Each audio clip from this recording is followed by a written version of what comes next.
राम राम माता जी। राम राम बेटा। माँ केका शास्त्री जी से आप मिले हो? हाँ, केका शास्त्री जी से मिली हूँ बरसों पहले। मैं 16-17 साल की होंगी और इतने से थे केका शास्त्री, 4 फुट की होंगी या पता नहीं। चश्मे वश्मे लगाते थे शायद, टोपी वोपी भी पहनते थे। तो बहुत बड़ा नाम था, लोग बहुत गर्व से उसका नाम लेते थे, केका शास्त्री, केका शास्त्री, केका शास्त्री। मतलब उसकी सिवाय दुनिया में कोई पैदा ही नहीं हुआ है। तो हमको भी था कि इतना बड़ा नाम है, तो चलो आ रहे हैं हमारी कथा में, तो हमको भी खुशी है। तो हमने भी व्यासपीठ पर हम बैठे थे तो ऐसे प्रणाम किया कि बड़े हैं, विद्वान हैं, और हाइट बॉडी पर तो जाते ही नहीं ना हम लोग। शुद्धदेव जी तो माँ के गर्भ में से तब से ज्ञान हो गया था, तो लंबे नाटे छोटे मोटे उसको हम नहीं देखते हैं। हम देखते हैं उसकी पढ़ाई को, अभ्यास को। तो हमने ऐसे व्यासपीठ पर बैठकर प्रणाम किया, और तब मेरे मन में एक पीएचडी का भूत सवार था, पीएचडी का। और काफ़ी बंदे भी मुझे चैलेंज कर रहे थे कि आप पीएचडी नहीं कर सकती। इसके पीछे भी, अब आपको थोड़ा लंबा सुनेंगे तो मैं बताऊँ। हाँ सुनेंगे सुनेंगे। इसके पीछे भी राज है। बचपन में कोई पढ़ पाऊँ ऐसी स्थिति नहीं थी। प्राइमरी कहीं और हुई, प्राइमरी एजुकेशन, हाई स्कूल का एजुकेशन कहीं और हुआ, फिर पढ़ाई छोड़ देनी पड़ी यूनिवर्सिटी के बाद। कहते ना कि कहने के लिए अपने और मन से पराए। ऐसे लोग चाहते थे कि मैं पढ़ नहीं पाऊँ।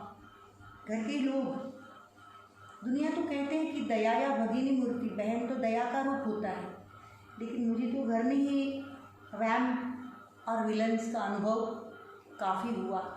ठीक है, उस रूप में भगवान ने मुझे प्रेरणा दी, हम ऐसा मानते हैं।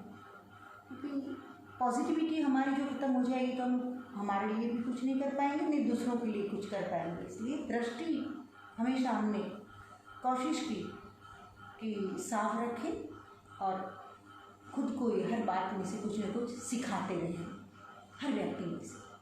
छोड़ो, तो कुछ लोगों ने मुझे चैलेंज किया था कि वो पढ़ नहीं पाएगी या पीएचडी तो सपने में भी नहीं कर पाएगी। तो कोई बात नहीं, मन में हम किसी से बहस नहीं करते थे, सब बातें रखते थे एक कोने में, क्योंकि दिल भी इतना बड़ा है हमारा कि फालतू बातों के लिए ज़्यादा जगह नहीं रखते हैं, साइड में रख देते हैं, और समय आने पर बस परमात्मा हमको साथ दे देते हैं, लोगों को जवाब मिल जाता है। जब हमारी ओर से परमात्मा जवाब दे रहे हैं तो हमको जवाब देने की कोई ज़रूरत नहीं रहती, और ऑलवेज मेरे साथ यही होता रहा। हम बात कर रहे हैं केका शास्त्री की। तो मैं छोटी सी थी, केका शास्त्री जी आ गए कोई कथा में, अहमदाबाद में कहीं आ गए होंगे, मुझे भी याद नहीं कौन सी कथा में। हाँ, और एक बात दूसरी कह दी, मैं जब 8वीं में पढ़ती थी, 8वीं कक्षा में, गढ़िया में, थोड़े टाइम के लिए स्कूलिंग हुई वहाँ मेरी, हाई स्कूल की पढ़ाई, फिर मुझे शिफ्ट होना पड़ा भावनगर। तो तब मेरी माँ, मेरी जन्मदात्री, मेरी पूजनीय माँ, मेरी परम पावन माँ, जगत की एक श्रेष्ठ माता, वो बहुत खराब तरीके से बीमार हो गई थी। तो तब एक परमहंस जी आया करते थे हमारे गढ़िया में, राम जी मंदिर में उतरा करते थे, जगदीश दास जी वहाँ के महंत थे, वहाँ आया करते थे। मेरे पिताजी के बहुत क्लोज थे, काफ़ी क्लोज थे, और वकील डॉक्टर ऐसे सब उसके क्लाइंट थे, और हज़ारों के सिवाय तो तोड़ होता ही नहीं था। लेकिन मेरे पिताजी के प्रति इतना स्नेह था उनको, क्योंकि वैसे भी वो बारोट हो, ब्राह्मण हो, साधु हो, सन्यासी हो, भाट हो, चारण हो, फकीर हो, मेरा घर तो मतलब पिताजी का मन और माँ का मन खुला ही रहता था सबको रोटी पानी खिलाने के लिए।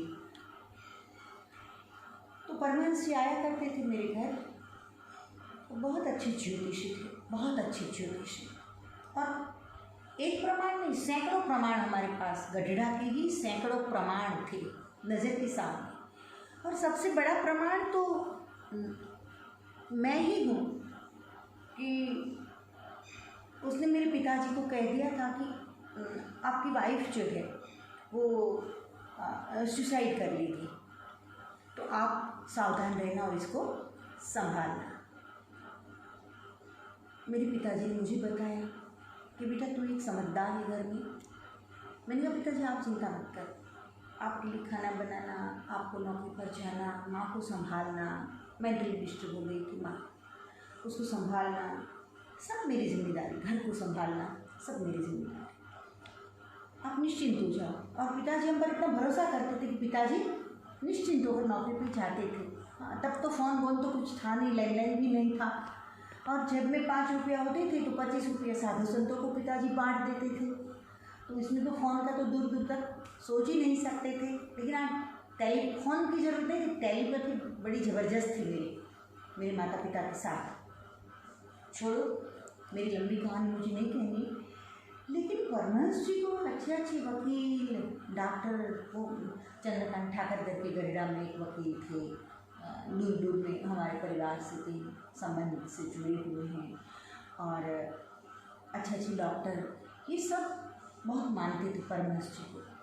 मेरे घर आया करते थे, पुराने फिल्मी गीत सुनने के बहुत शौकीन थे परमहंस जी।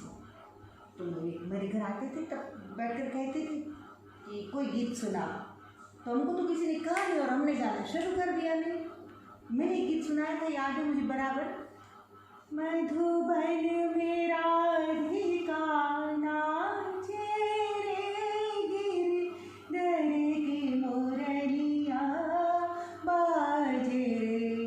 और शब्द बहुत अच्छे हैं उसमें, फिर तराना है, नोटेशन है, तबले की बोल है, मृदंग बाजे, ताते की ऐसे करके बहुत प्यारे शब्द हैं।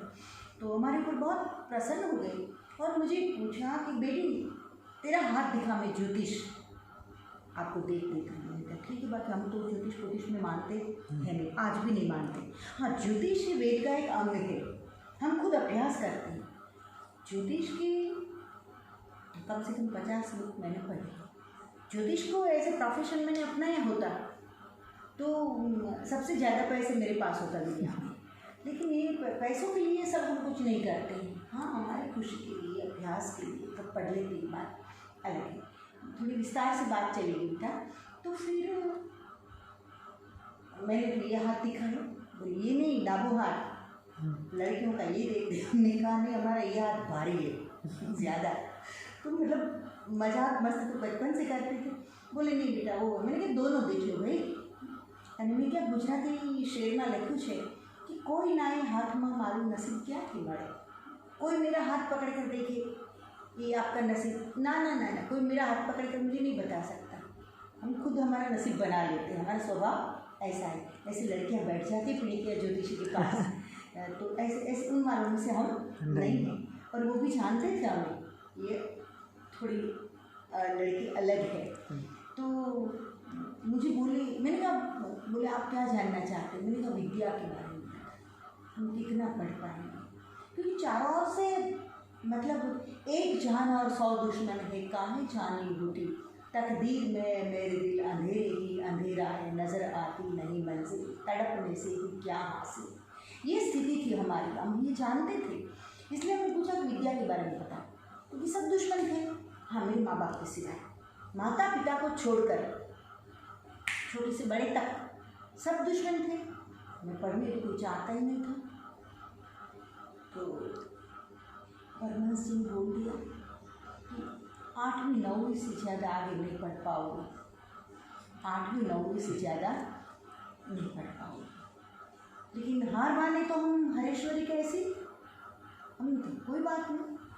उस बात को भी पुड़िया बांध कर हमने कहीं कोने में रख दिया साइड में। और फिर हमने इसी टाइम प्रण कर लिया कि आप श्रेष्ठ, मैंने उससे कुछ बहस नहीं की, लेकिन उसी टाइम हमने प्रण किया कि वरवाड़िया दवेना खानदान में कोई नहीं भणी हो, 7 पेढ़ी में एटलू हरेश्वरी भणी देखाशे।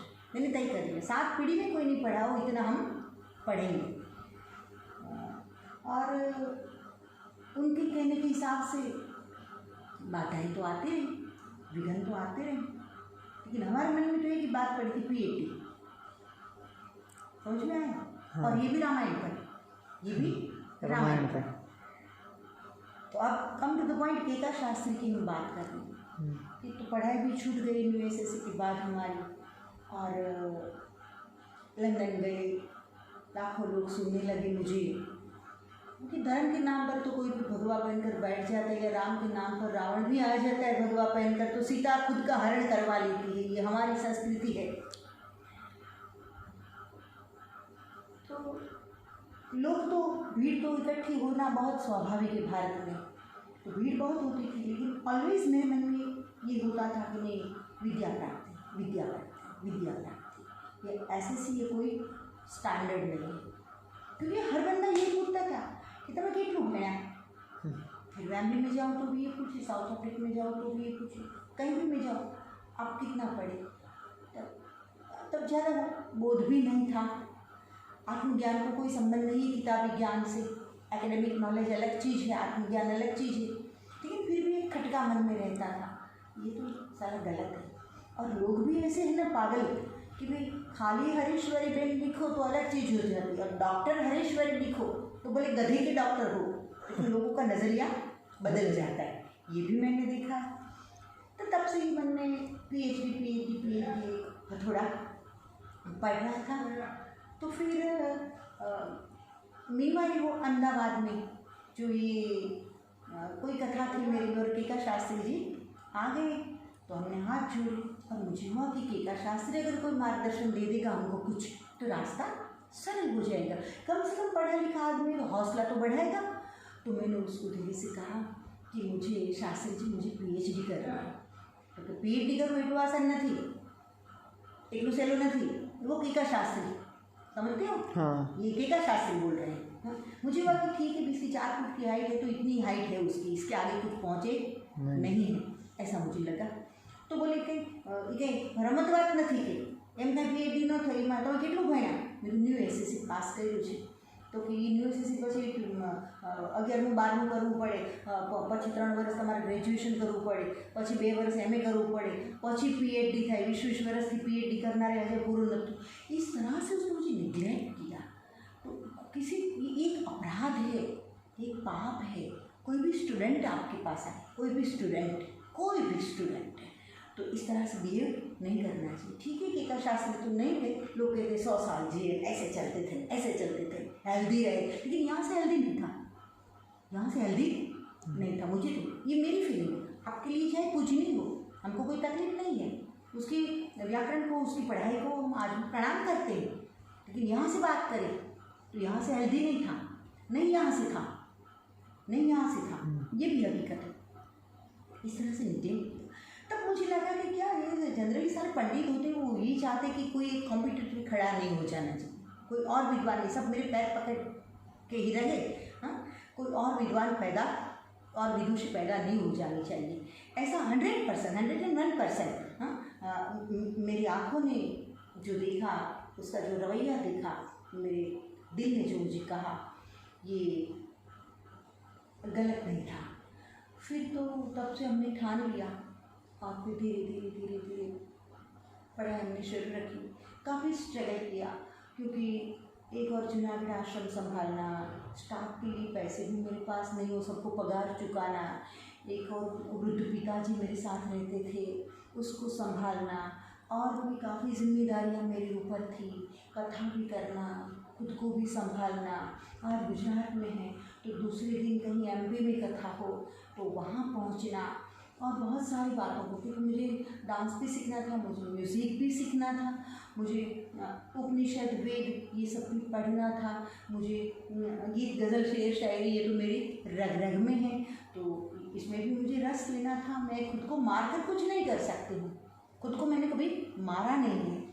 तो फिर समय आ गया, और समय के साथ हमने एमएस यूनिवर्सिटी में से पीएचडी भी किया, और भगवान की कृपा देखो कि हरि प्रसाद पांडे जी, जो जिसके अंडर में मैंने पीएचडी की है, तो कुछ डॉक्टर हरि प्रसाद पांडे जी, वो व्याकरण में भी पीएचडी है वो संस्कृत में भी पीएचडी है। मैंने लक्ष्य यज्ञ किया, उसमें प्रधान आचार्य भी थे, मेरे पुत्र तुल्य भी है, और पूरी फैमिली जो है वो मुझे, उसकी वाइफ भी पीएचडी है, डॉक्टर शंदम, हिंदी में नाटक में उसने डॉक्टरेट किया है।